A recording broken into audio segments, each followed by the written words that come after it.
l'approche phénoménologique du premier épisode psychotique et du processus de rétablissement qui en est associé. De manière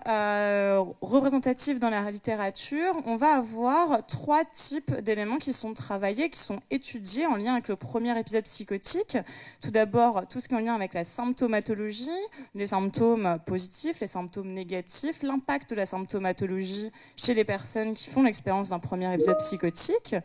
Dans un second temps, on a également toutes les recherches qui vont s'intéresser aux éléments fonctionnels et notamment à l'étude, par exemple, des atteintes neurocognitives ou des atteintes de la cognition sociale. Et enfin, on a un 3e champ de recherche qui, elle, va plus s'intéresser aux atteintes expérientielles. Et c'est dans ce 3e champ que moi, je suis venue fixer ma recherche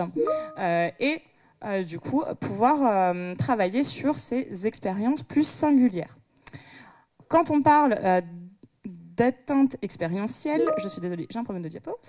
Voilà, je vais faire comme ça. Quand on parle d'atteinte expérientielle, du coup, au sein de la littérature, on a plusieurs éléments qui ont été mis en évidence. Tout d'abord, des éléments qui sont plus en lien avec l'expérience subjective. Et là, on a tout ce qui a été évoqué au niveau des émotions très particulières qui vont émerger avant, pendant et après le premier épisode psychotique, et notamment un fort sentiment d'insécurité, un fort sentiment de honte, de culpabilité et d'impuissance. Dans un second temps, au sein de ces internes de l'expérience subjective, on est dans tout ce qui est le travail du lien entre la personne et le monde qui l'environne. Et donc là, de même, la littérature a mis en évidence plusieurs altérations. La première, ça va être vraiment une perte de ce qu'on va appeler le sens commun, ou c'est une perte de la compréhension des règles qui vont être normalement tacites dans les interactions humaines, une perte de la capacité à ressentir ses propres actions dans l'environnement, une perte également de la sensation d'immersion dans le monde, de vraiment se sentir immergé au sein de son environnement, et enfin la perte de la sensation d'appartenir à sa propre expérience personnelle.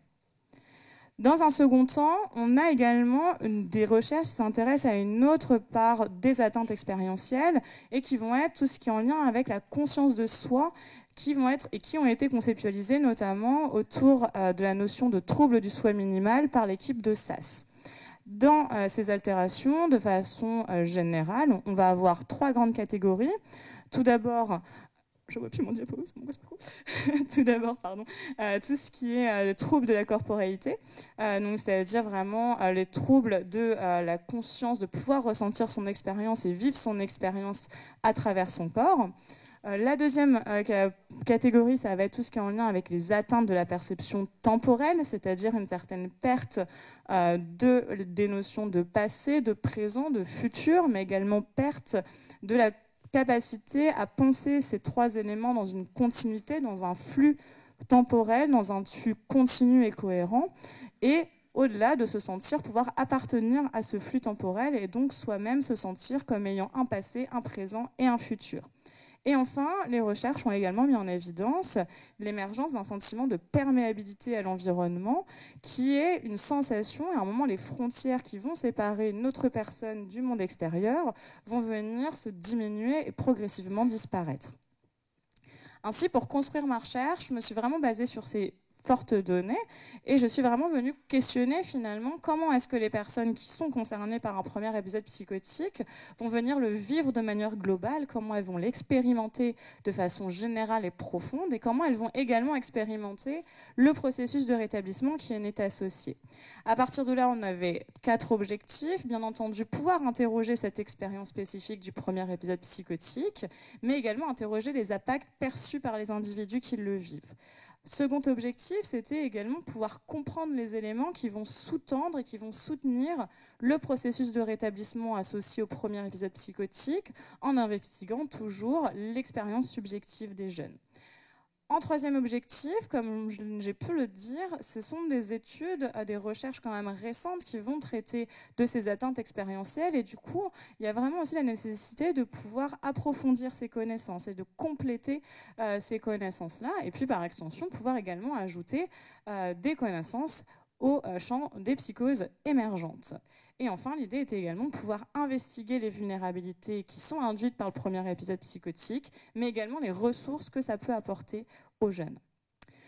Pour répondre à cette question, on a construit une méthodologie qui intégrait 15 jeunes qui sont suivis au sein du centre d'intervention précoce de Dijon. Nos jeunes avaient entre 18 et 35 ans. Ils avaient fait l'expérience de 1 à 3 épisodes psychotiques. On a pu recueillir les données sur 2 ans, entre 2019 et 2021, avec le Covid au milieu. Et on avait une organisation de méthodologie autour de 2 entretiens semi-directifs. Au cours du premier entretien, on venait vraiment investiguer le vécu des premières manifestations de la crise,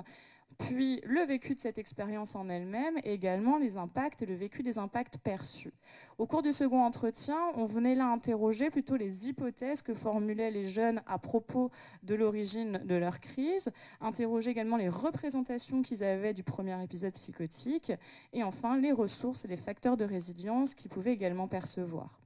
Pour analyser ces entretiens, on a vraiment voulu quelque chose de juste qualitatif pour pouvoir aussi rentrer et correspondre également aux études au niveau international qui sont surtout des études qualitatives. Et donc là, on a utilisé 2 méthodes d'analyse, une analyse de contenu de type Bardin et une analyse phénoménologique interprétative.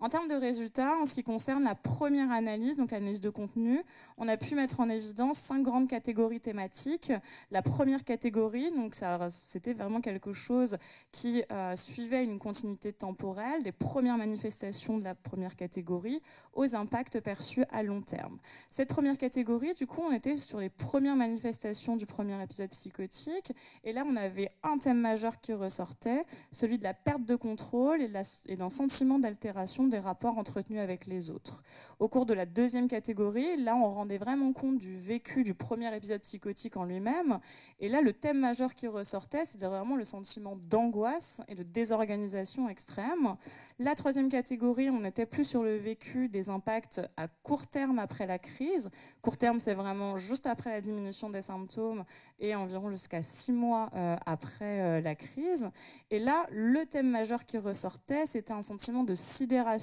totale et d'effondrement dépressif. Je suis désolée, il n'y a plus de diapo. Pour la quatrième thématique, on était sur les impacts perçus à moyen terme. Donc moyen terme, c'est-à-dire entre 6 mois jusqu'à 1 an et demi après la crise. Et donc là, le thème majeur qui ressortait, c'était vraiment le sentiment de modification identitaire, de modification de soi et de modification également des liens que les jeunes pouvaient entretenir avec le monde. Et enfin, la dernière catégorie thématique rendait compte des impacts perçus à long terme, donc au-delà d'1 an et demi après la crise. Et là, on avait vraiment 2 thèmes majeurs. Le premier, c'était l'idée d'un premier processus de reconstruction à partir du groupe, à partir du collectif. Et le second thème majeur, c'était un mouvement de réappropriation de soi au travers de la mise en récit de la crise. De façon plus détaillée, tous ces thèmes majeurs se détaillaient également en sous-thèmes. En ce qui concerne le premier, donc le sentiment de perte de contrôle pré-crise, on avait 3 sous-thèmes, celui de sentiment de glissement progressif, de perte de contrôle de son expérience, un sentiment de dégradation du rythme de vie tout à fait progressif également, et enfin, dans cette sensation de modification de liens que les personnes pouvaient entretenir avec leur environnement.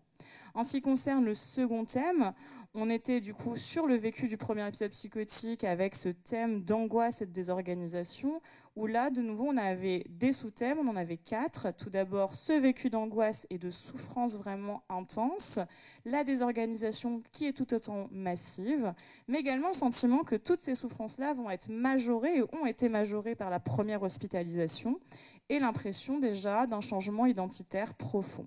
En ce qui concerne le troisième thème, donc celui vraiment dans les impacts à court terme, celui de la sidération et l'effondrement dépressif, on avait de nouveau 4 sous-thèmes. Celui de l'atteinte vraiment du corps, l'atteinte de l'équilibre corporel, la sensation de sidération psychique, la sensation d'effondrement dépressif global, et enfin la difficulté perçue dans le retour à la vie quotidienne après cette crise.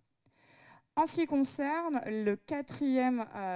thème majeur, donc qui rend compte des impacts perçus à moyen terme, donc entre 6 mois et 1 an encore une fois, où là on avait vraiment cette idée de modification identitaire, on avait 6 sous-thèmes. Le premier épisode psychotique était perçu comme une entité qui est vraiment néfaste et qui envahit l'individu de façon globale. L'idée associée étant d'une transformation identitaire, d'une modification du rapport à soi.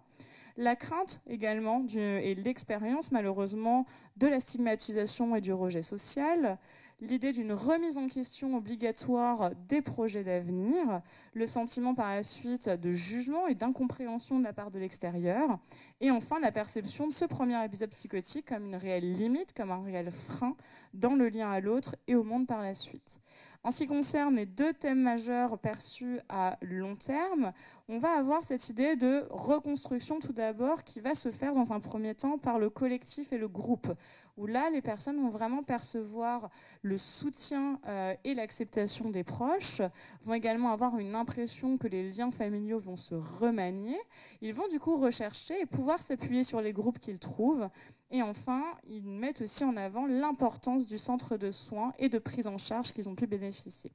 Le dernier thème, donc, concernant la réappropriation de soi, la réappropriation subjective, là, il mettait en évidence 4 sous-thèmes. Tout d'abord, la nécessité pour cela de rechercher et de pouvoir formuler des hypothèses étiologiques de leur crise, pouvoir également percevoir une évolution personnelle à partir du premier épisode psychotique. Il souligne bien entendu que c'est quand même un processus qui est très long, qui leur a demandé des efforts, qui a été coûteux et qui a été jalonné d'obstacles. Ils mettent également en avant l'importance primaire d'avoir à la fois le contrôle sur l'expérience, de pouvoir se positionner de manière active face à cette crise pour pouvoir ensuite les accepter la crise et les souffrances qu'elle est venue induire. Et enfin, la nécessité et l'importance également de pouvoir mettre en récit ce qu'ils ont vécu et ce qui s'est passé pour eux. En ce qui concerne l'analyse phénoménologique et interprétative, ça nous a permis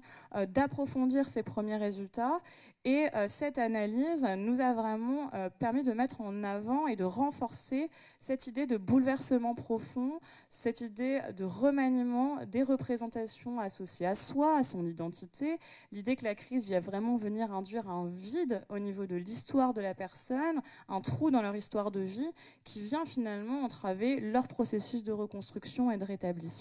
Et que pour ce processus et pouvoir s'inscrire dans ce processus, ils insistent bien sur la nécessité de pouvoir mettre en sens leur crise, de pouvoir également introduire dans cette mise en sens des éléments subjectifs à côté des éléments objectifs qu'on peut, nous, en tant que soignants, leur donner pour pouvoir construire leur chemin et cheminer vers leur rétablissement.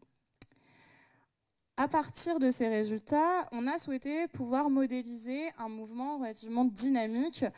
des impacts subjectifs du premier épisode psychotique, un mouvement qui partait de cette idée de bouleversement, d'éclatement interne, d'éclatement identitaire, où vraiment les fondements de soi sont détruits, sont fortement mis à mal quand ils ne le sont pas autant.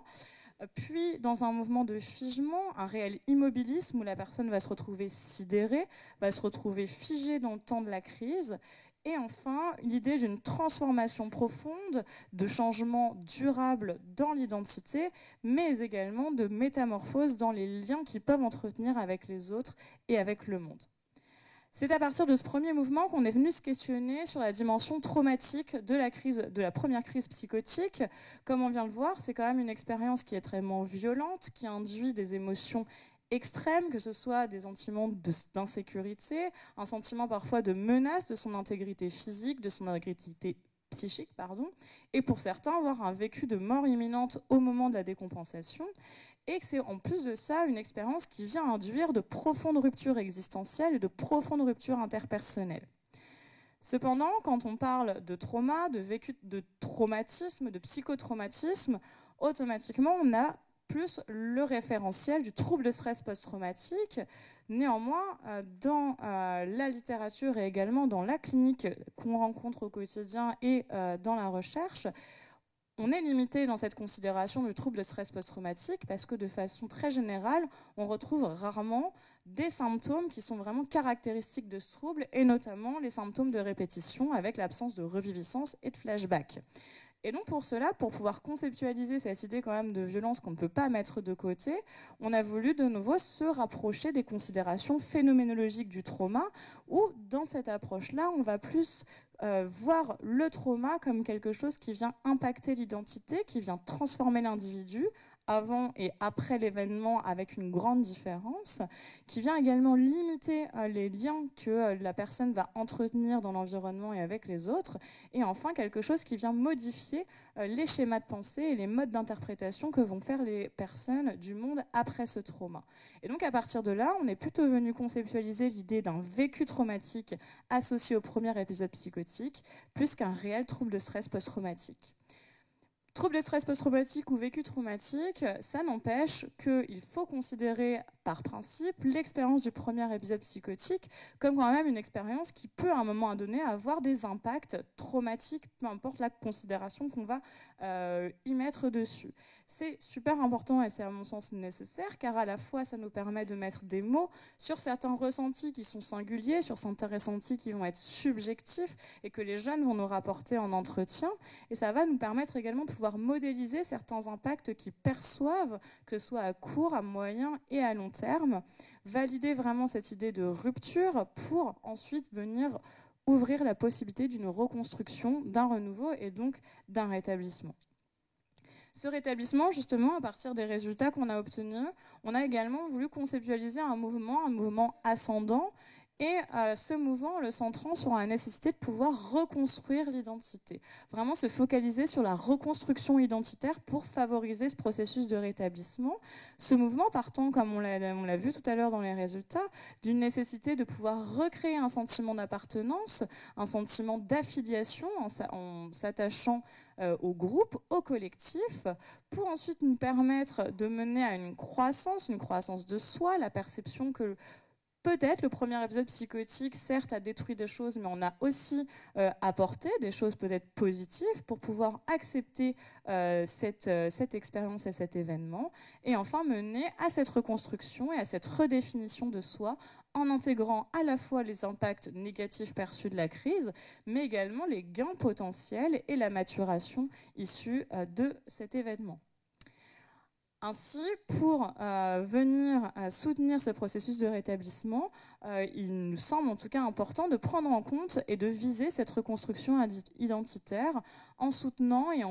en aidant la personne à percevoir les gains qu'ils ont pu avoir de cette crise pour vraiment cheminer vers un mieux et vers un processus de rétablissement.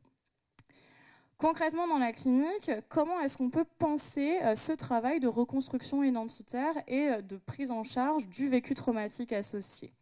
En ce qui nous concerne, du coup, dans mon travail de thèse, j'ai mené une réflexion incluant 6 éléments qui me semblaient pertinents à venir lier. Le premier élément, c'est vraiment l'idée de venir déconstruire et reconstruire, ou plutôt co-déconstruire et co-reconstruire avec les personnes que l'on rencontre, certaines idées relativement ancrées dans nos esprits, notamment nous, en tant que soignants, déjà croire authentiquement et transmettre à la personne que l'on croit authentiquement à la possibilité de son rétablissement, pour lui permettre à lui, la personne et l'usager, de se détacher de certaines conceptualisations, de certaines considérations des troubles psychotiques qui malheureusement sont encore parfois empreintes de l'idée d'incurabilité, en lien notamment du coup avec cette idée de stigmatisation et d'autostigmatisation. On va venir vraiment pouvoir travailler dans un trio qui inclut bien entendu l'usager, qui nous inclut nous et qui inclut surtout la relation. Faire de cette relation thérapeutique un réel espace de rencontre pour venir et permettre à la personne de venir déposer la réalité de l'expérience, sa réalité concrète dans toutes ses formes, déposer également les souffrances et ensuite également pouvoir reconnaître à la fois ces éléments négatifs mais également les potentiels éléments positifs. Remanier du coup et déconstruire certaines idées et venir à la fin remanier nos places. Comme on l'a vu, le premier sentiment que vont avoir les personnes qui vont faire un premier épisode psychotique, c'est un sentiment de passivité face à cette expérience, et du coup nous on va venir au maximum venir les placer comme collaborateurs, comme partenaires pour leur redonner la main, pour les rendre actifs et pour leur redonner également un sentiment de contrôle sur leur expérience. L'idée c'est vraiment de pouvoir leur permettre d'élaborer leur savoir et d'élaborer, nous, les soins à partir de ce savoir. Remanier les places, mais également bousculer les postures, dans cette idée de redonner l'expertise, de pouvoir, avec cette approche centrée sur l'expérience subjective, justement leur redonner le sens et leur redonner l'idée qu'ils sont experts de leur vécu, que seuls savent qu'ils l'ont vécu et comment ils l'ont vécu et ce qui en a émergé, et pouvoir à un moment donné construire nos soins autour de cette expérience qui leur appartient. Qui dit basculer nos postures, dit en effet venir complémenter certaines choses. Comme je disais tout à l'heure, il est important pour les jeunes, dans ce qu'ils perçoivent, de mêler éléments objectifs et éléments subjectifs, donc complémenter les éléments objectifs, notamment issus de d'autres théories avec lesquelles on travaille de façon régulière en intervention précoce, avec cette posture phénoménologique pour augmenter sa sensibilité, pour augmenter également la complexité de la compréhension qu'on peut avoir de l'expérience et de ce que vivent les jeunes que l'on a face à nous. Complémenter, c'est donc travailler avant tout en pluridisciplinarité au sein d'une réelle approche intégrative au sens de venir mêler toutes les obédiences théoriques que l'on peut auxquelles on peut à un moment penser à côté de cette approche phénoménologique et d'autres approches que l'on va avoir. Ainsi, de façon encore plus concrète, on a mené une réflexion sur comment mêler cette approche phénoménologique et travailler cette reconstruction identitaire et le vécu traumatique en intégrant également les soins les plus utilisés en intervention précoce. Donc tout d'abord, la psychoéducation et la pérédance, où l'idée, ça va être vraiment de pouvoir permettre tout d'abord de recouvrer un sentiment de contrôle sur son expérience subjective. La psychoéducation va permettre de contextualiser l'événement dans l'expérience personnelle de la personne, pouvoir également s'appuyer sur sa dimension sociale, sur sa dimension groupale, car la psychoéducation se fait quand même de façon majoritaire en groupe, et elle va permettre de pouvoir normaliser, de pouvoir également réaffilier dans un premier temps. Utiliser également les TCC pour travailler sur les représentations, sur les croyances, sur les lectures qui sont établies du premier épisode psychotique, mais également les TCC pour travailler les émotions dysfonctionnelles qui vont émerger après le premier épisode psychotique. On a également pensé à intégrer les thérapies narratives, alors qui sont peu utilisées en intervention précoce, mais qui vont, à notre sens, être pertinentes justement pour travailler cet aspect de continuité historique, de reconstruction historique, pour permettre à la personne de modifier la relation qu'elle entretient à la fois avec sa propre histoire, à la fois avec l'histoire du premier épisode psychotique et de cette histoire du premier épisode psychotique dans son histoire de vie, et de recréer ainsi une réelle continuité temporelle et historique. Enfin, utiliser également la remédiation cognitive en se focalisant, si cela est possible, sur la mémoire autobiographique et la métacognition. Pour la raison principale, c'est que ces atteintes-là, on les retrouve à la fois chez les personnes qui ont vécu des événements traumatiques et chez les personnes du coup, qui ont fait un premier épisode psychotique. Du coup, l'idée serait plutôt de travailler pour stimuler, pour favoriser l'émergence et la récupération de certains souvenirs d'événements de passé, et pouvoir aussi permettre de mentaliser certaines expériences, de se projeter dans l'avenir. L'intérêt, à notre sens, de cette approche phénoménologique dans les soins, c'est vraiment de venir complexifier, de venir complémenter et de rajouter des idées, des visions, des points de vue, des réflexions à notre prise en charge pour la rendre encore plus globale et encore plus générale. Je finirai par 3 points d'intérêt qui me semblent nécessaires et me semblent le plus important. Tout d'abord, encore une fois, considérer par principe que le premier épisode psychotique est une expérience qui bouleverse, une expérience qui va avoir des impacts traumatiques chez les jeunes. Pouvoir favoriser le processus de rétablissement à travers la reconstruction de soi et la reconstruction des liens aux autres. Et enfin, pouvoir raisonner et pouvoir construire nos soins et nos psychothérapies en utilisant une approche intégrative globale. Je vous remercie.